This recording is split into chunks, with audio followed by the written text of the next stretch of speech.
Elles s'affirment dans tous les secteurs et font parler d'elles. Le domaine du sport ne fait pas exception. Les filles et les femmes dans le sport au Bénin ne perçoivent pas encore l'égalité des droits, des chances et des opportunités. Cela n'est pas une réalité pour le moment. Les femmes qui compétissent au même titre que les hommes, qu'elles puissent réellement bénéficier des mêmes avantages que les hommes. Quand nous prenons par exemple le terrain de football, la distance, ça ne change pas lorsque les femmes veulent jouer, mais parfois, les primes de match, les salaires, tout ce que l'on donne ne sont forcément pas identiques. Les conditions ne sont pas forcément identiques à celles que l'on voit chez les hommes. Et rien que parti de là, nous demandons qu'il y ait quand même une égalité. Surtout quand on parle de l'égalité, ce n'est pas une égalité physique, mais c'est juste une égalité de droit. Qu'on puisse savoir que ce à quoi l'homme a droit, nous en avons aussi droit en tant que femmes. Et cette égalité vient encore plus sur les performances des femmes sportives.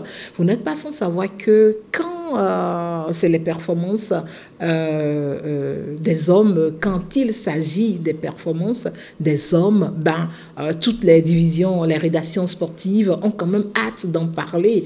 On en fait beaucoup plus de communication. Mais dès qu'il s'agit, par exemple, des performances féminines, on ne voit pas assez d'engouement comme cela se doit et on ne constate pas vraiment cette égalité dont on parle. À en croire Hermione Légan, les médias, qu'ils soient traditionnels ou sociaux, ne mettent pas un point d'honneur sur la communication dès que la compétition est féminine. Un fait que déplore l'ancienne volleyeuse.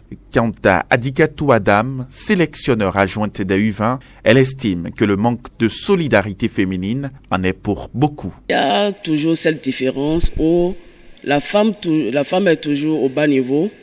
Vous prenez actuellement le football féminin au niveau de la première division, c'est toujours amateur. Vous voyez, alors que les autres ne sont vraiment plus à ce niveau, ils sont très hauts. Et pour les atteindre, qu'est-ce qu'il faut faire? C'est ce que nous essayons, nous, coach au niveau des féminines. On fait quand même d'efforts, on essaie d'aller aux formations, mais apparemment ça ne joue pas un grand rôle. Les hommes sont toujours ce qu'ils sont et préfèrent avancer avec les hommes. Et quand on place une femme, par exemple, à la tête d'une équipe, par-dessus, le salaire, automatiquement, ce n'est pas la même chose. Et nous, je pense que le problème, c'est au niveau des femmes aussi, parce que les femmes aussi, elles ne sont pas solidaires. Elles ne sont pas solidaires et la mentalité, elle est toujours la même. On réfléchit, on ne parle vraiment pas encore le même langage. Parce qu'avant de s'engager pour un combat, il faut que nous-mêmes, à notre niveau, que nous essayions de parler le même langage, que nous soyons vraiment solidaires. Parce que vous voyez, moi personnellement, je ne peux pas vouloir aujourd'hui organiser un tournoi et solliciter des hommes.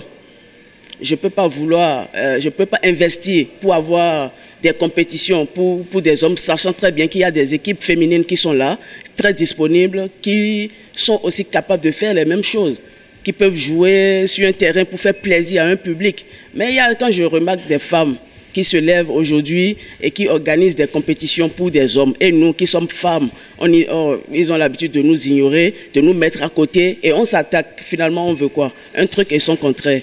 Pour un monde digital, inclusif, innovation et technologie pour l'égalité des sexes, ainsi s'intitule le thème retenu pour la Journée internationale des droits de la femme pour l'année 2023. Une occasion pour mettre en avant les outils du numérique afin de promouvoir l'égalité des genres. Je passe par là pour inviter les autorités à divers niveaux. Les fédérations, les présidents de fédérations, les présidents des ligues, les présidents des clubs, de profiter de leur département communication pour pouvoir mettre la lumière sur les performances des femmes.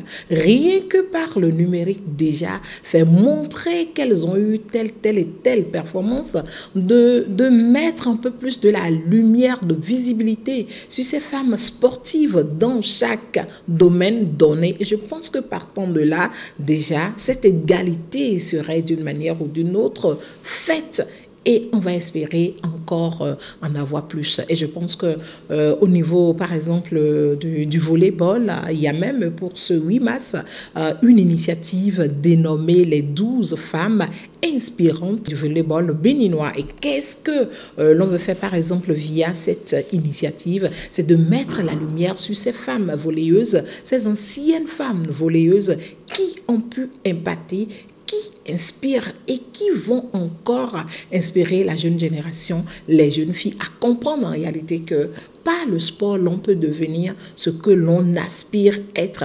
Parce qu'au sport, vous recevez des coups, mais vous avez encore la possibilité d'en donner. Par le sport, vous avez une grande estime de vous-même, mais vous avez en retour la confiance en soi. Sur le plan mondial, comme au Bénin, les mentalités et les habitudes commencent à prendre une nouvelle tournure. Les stades lors des matchs des dames ont de plus en plus d'affluence. Les officiels, même lors des rencontres masculines, sont des femmes et bien d'autres aspects qui témoignent de l'évolution des choses en comparaison d'il y a quelques années en arrière. Malgré les efforts des dirigeants de fédération, du ministère et ses démembrements, les femmes sont moins visibles dans les médias, restent source de railleries sexistes, sont moins bien payées que les hommes. Certaines cultures, les croyances et la culture patriarcale contraignent même certaines jeunes filles à ne pas embrasser une carrière sportive, professionnelle,